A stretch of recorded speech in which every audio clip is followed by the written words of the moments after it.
tragedy that will bring you to your knees. However, as we know, art renews and brings us back to life, particularly to the elemental, both in nature and to our communities, such as the effect of E.D. Jackson's is in New York, not in Burlington.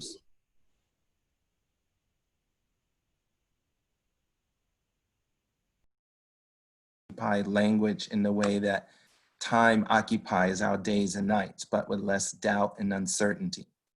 For what is sung is the miracle and possibility of survival, redemption, rebirth, but only after, as we are doing now during this pandemic, taking stock, that inward effort that leads us back to each other's heart and the natural world.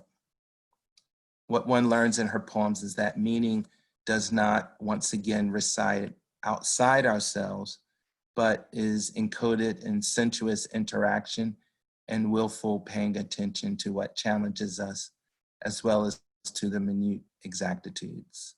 So much in life deadens us to the world around us. At least here are poems that you're about to hear that summon us back to the living. D.D. Jackson is the author of Moonjar. Her poems have appeared in the New Yorker, New England Review, Plowshares, and elsewhere. After having lived most of her life in Florida, she currently lives in South Burlington, Vermont, where she teaches creative writing at the University of Vermont. And please welcome her. Thank you. Thank you for that lovely introduction, Major. Well, maybe I did one day think that you might introduce me, but I felt it was very special. So thanks tonight. And thank you guys for all being here. And I just love looking around and seeing so many familiar faces too. And to be able to see people that I wouldn't necessarily be able to see if I were only in New York tonight. So it actually, I have friends joining me from Florida and elsewhere. So I'm very appreciative of that. And I want to thank Jason and John for asking me to read tonight. And I'm a huge fan of Jason's work. I think I've said that a million times, but maybe I'll do it 1,000,001, that I'm a super, super fan of Jason himself as a human being and then his work as well. So yeah, so I'm very excited to do this. I am going to open the reading with a poem by Evan Boland from the first book I read of hers, In a Time of Violence. And I wish I could show this to you and you could see all my, like, this is a good page. Like you could just see, this is why Major and I don't share books, because I just write all over them and like take notes, but this was so important to me. And so hearing of her passing in this month, or in April, it was April 27th, I think, was really difficult. And she just meant so much to so many people, particularly women writers. And this is a small poem, it's tiny, but I just felt it was appropriate to pay tribute to her and her passing. It's titled This Moment. A neighborhood at dusk. Things are getting ready to happen out of sight. Stars and moths, and rinds slanting around fruit. But not yet. One tree is black. One window is yellow as butter. A woman leans down to catch a child who has run into her arms this moment. Stars rise, moths flutter, apples sweeten in the dark. Amen. I'm going to read, what I thought I would do is take a tour, because this feels like I can do this tonight, particularly. I'm going to take a tour through the book itself. I'm going to read a couple poems from each section. And the book Moonjar, my book Moonjar is, it deals with being a survivor of suicide loss. And then also this kind of coming to terms with, you know, the reality of that situation and then finding new love. And so I thought I'd read a handful of poems from each section. There's 3 sections, and then end on a couple poems that are new, that I've written that are new, actually since we've been social distancing. And I feel like one, I think I'm going to read that I wrote actually yesterday and finished today. And I feel like it's a very scary thing to do, but I also feel like we're in times now where I don't care. I'm putting it all out there. So I'm going to open with the poem that is my proem for the book. And I think it sets the tone and kind of everything, the themes that I write about. So it's a good poem to start off with, I think. And it's titled Signs for the Living. Sometimes, after the last snow in May, after the red-winged blackbird clutches the spine of the cattail, after he leans forward, droops his wings, and flashes his epaulets, I imagine shouldering the yellow center lines of the road. Near the recently thawed pond within a long channel of construction, a man holding a sign. One side says slow, the other stop. Joy and sorrow always run like parallel lines. Inside the house, when I leave the lights on, small white moths come like a collection of worship, pulsing their wings up and up the window, as if in a frenzied trance-like dance. Some dervishes, others the penitent on shaky knees. The first few years after my husband's suicide, I wanted to be the penitent. I thought I deserved all the pain I could feel. The drill of road work in late summer was a welcome, grinding music. Now the yellow center lines are flung like braids behind me.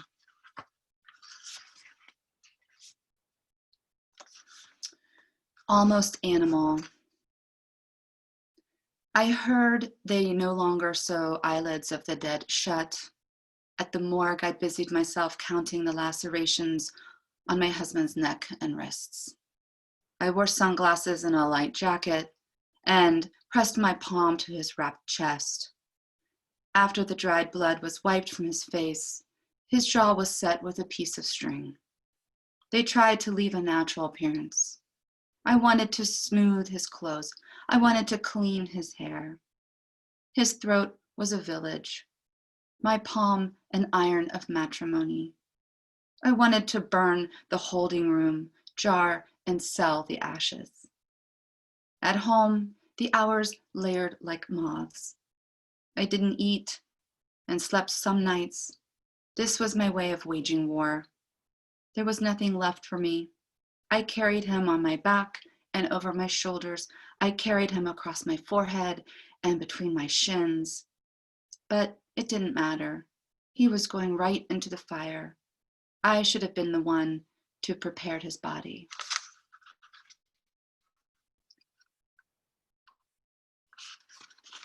Slip.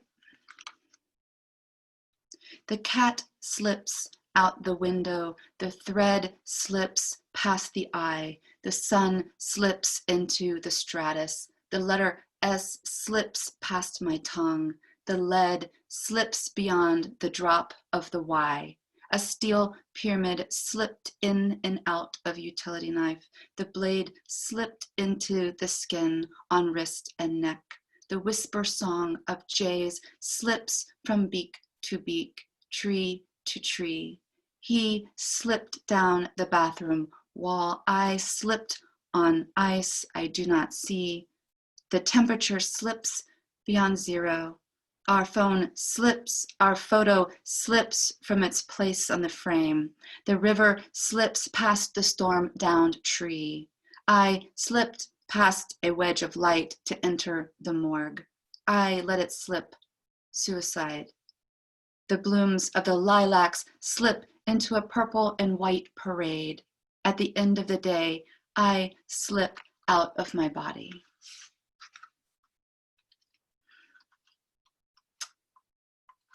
So the second section in the book, I went to the island of Serphos. It sounds mythical in a way, but it's true. And I was there for a month. And I'm just going to read one short poem from that section of these poems. It's a long poem titled Rakamilo, which is a warmed honey drink that is you drink in Greece. But I don't know, I feel like this poem feels really timely now, even more so than ever. So I thought I would read this one. This is the one I'll read from this section, and it's titled In the Morning. In the morning, the echo of the previous day lingers like a shadow on the kitchen wall. Someone will bring in the dead, will clean and mend wounds that will never heal, will set a table with cloth and silver for all to eat in memoriam. The silver will not be polished, and the dog will stare in the direction of the sea, where all the answers sink like lures, shiny and brilliant, uselessly swaying like slowly nodding heads.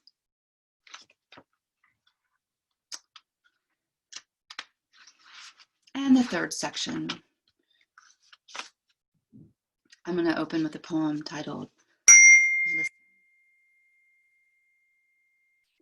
I should say, one thing I want to say is I write about the seasons a lot. Nature finds its way into my work as well, but I write about the seasons, and I notice that I think I have 1, 2, 3, almost 4 poems about spring.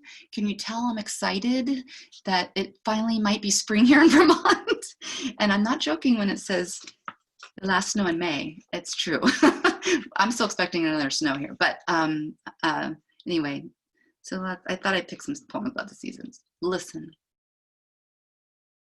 Like 100 gray ears, the river stones are layered in a pile near the shed where mourning doves slow their peck and bobble to listen to a chorus of listening. Small buds on the lilac perk up.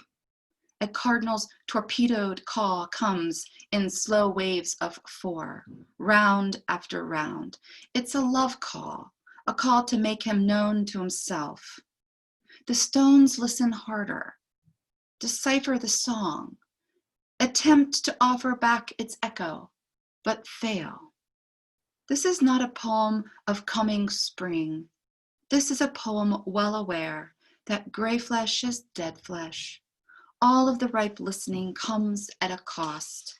The first sky is in all skies. The first song is in all songs.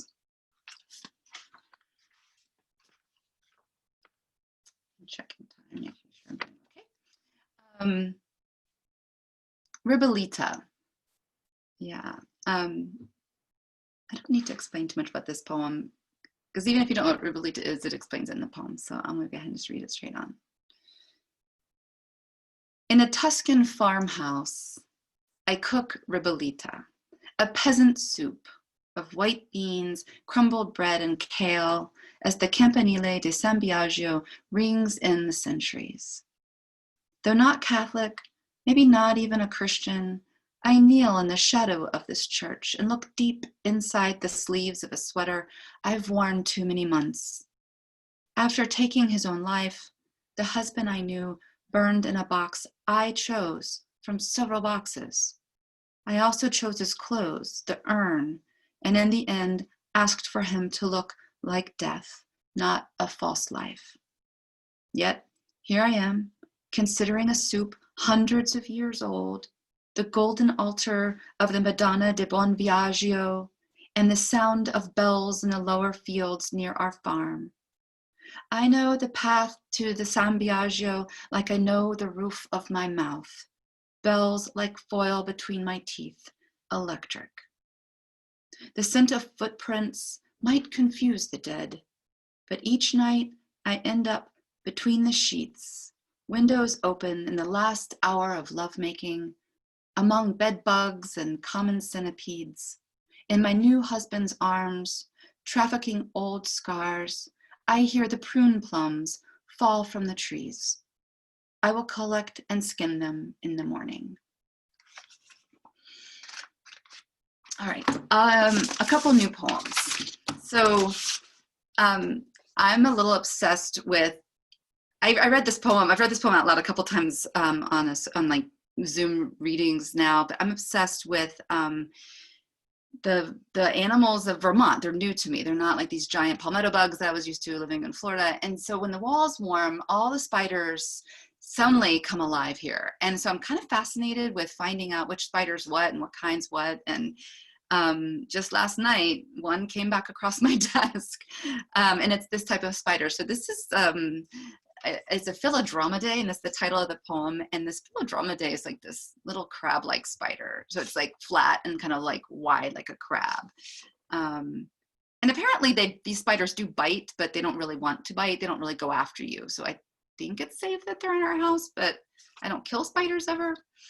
Anyway, so these next couple poems have been written since kind of being home. And so maybe that's why I'm spending a little more time thinking and looking at these details around me in ways that I guess I might have before, but definitely am now.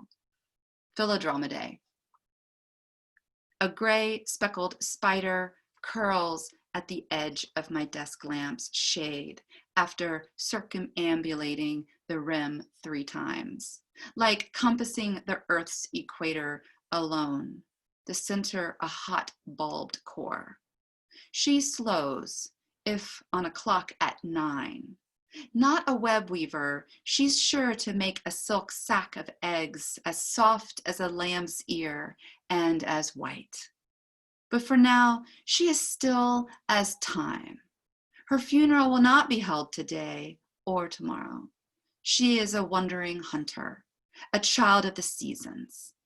I have been here before, watching a life parallel to my own, waking with strange bites all over my body.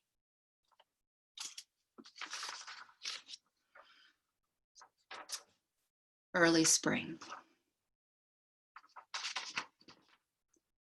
And has a line that opens with, from Louise Gluck, when I woke up, I was in a forest. And this is the poem that I wrote yesterday and today. Maybe the forest floor's earliest flowers are the way you make yourself known. Make me human when I forget I am.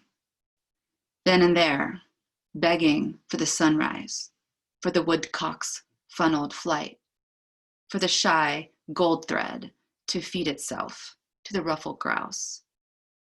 I like small kindnesses.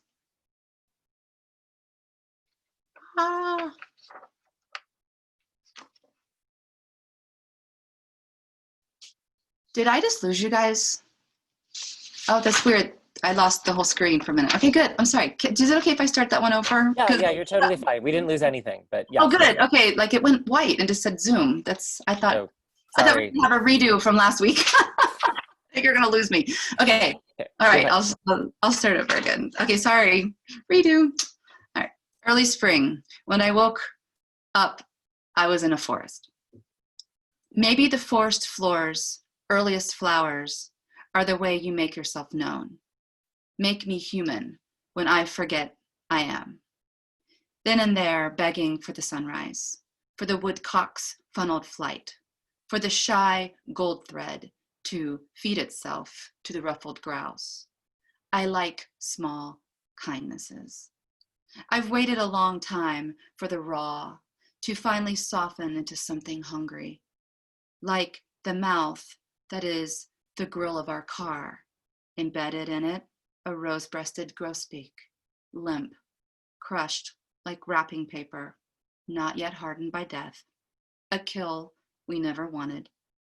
And because the ground was still mostly detritus of winter, his colors burned against the decay as I dislodged his body and placed it as if on an altar under the not yet budded willow, hoping his flash of red might be mistaken for red trillium, the stench of death, the brilliance.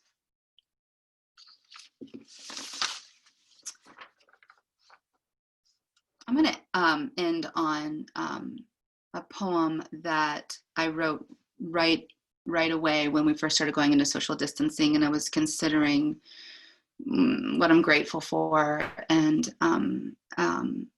yeah, and trying to, as I still am right now, remain, positive in these really difficult times and moments. So I'll end on that poem. I think it would be a good one to end on. I did write this poem on the Ides of March, and I thought that was appropriate because I feel like, the Ides of March historically was Caesar's assassination, but it just felt like a doomsday in a way to some extent. So Ides of March 2020. Two doves land in the moss below the feeder, sunbathe in the last light of an early spring day, then huddle on the lower branch of the ancient hackberry tree, where we wait to see them mate.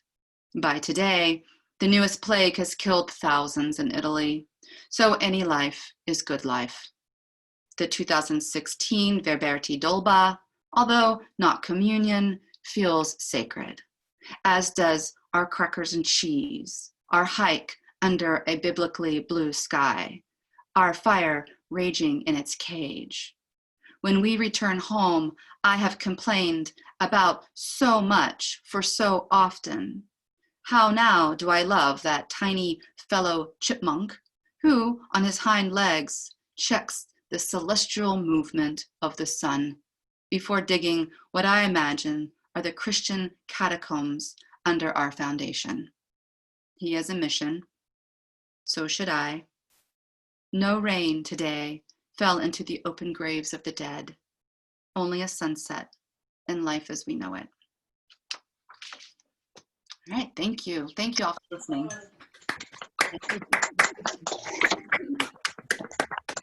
You can be clapping, right? Great reading, wonderful reading. I'm going to ask our friends John and Matthew and Jason, do we take a break here?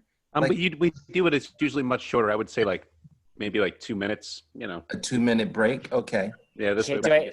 do I have time to go get it? All right. I'm going to put up the Venmo code. Oh, it's actually Jason. I saw it's Dennis dash. Oh, did I put the wrong one in? Not- Was it did I say dash instead of underscore? They put a Venmo code up. Oh Yeah. no, I had the dash instead of the. Wait, I put up the wrong thing. Oh my God, Nathaniel, honey, you put No, a on the corn image, in, on the and image, it's getting it's correct. sopping wet, honey. Yeah.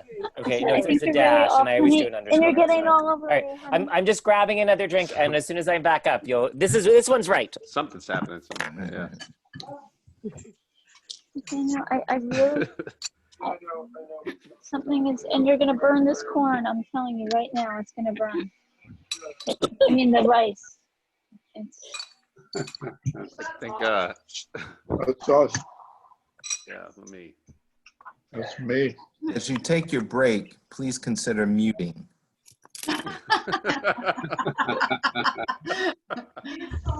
Sorry. It's okay, Michelle. Yo, Happy you're Sorry, here. Almost gonna sorry, burn. sorry. Oh my goodness. I No, can't even happy tell you're you here, what's going on Michelle. over here. I'm thrilled to be here. I keep telling my family, What are you I supposed to just do, let want the to hear corn the burn? poems. Yeah, the corn, the rice. It's the rice, not the, don't ask. But anyway, but Dee Dee, that was so beautiful. Thank you so Thank much you. for your words. I can't tell you how in this crazy moment and in this crazy time, I'm so grateful. So, and thank you for that, getting me the FaceTime thing today. That meant so much. I was like, I have to do this. Yeah, So, yeah, thank you. M. M. M. M.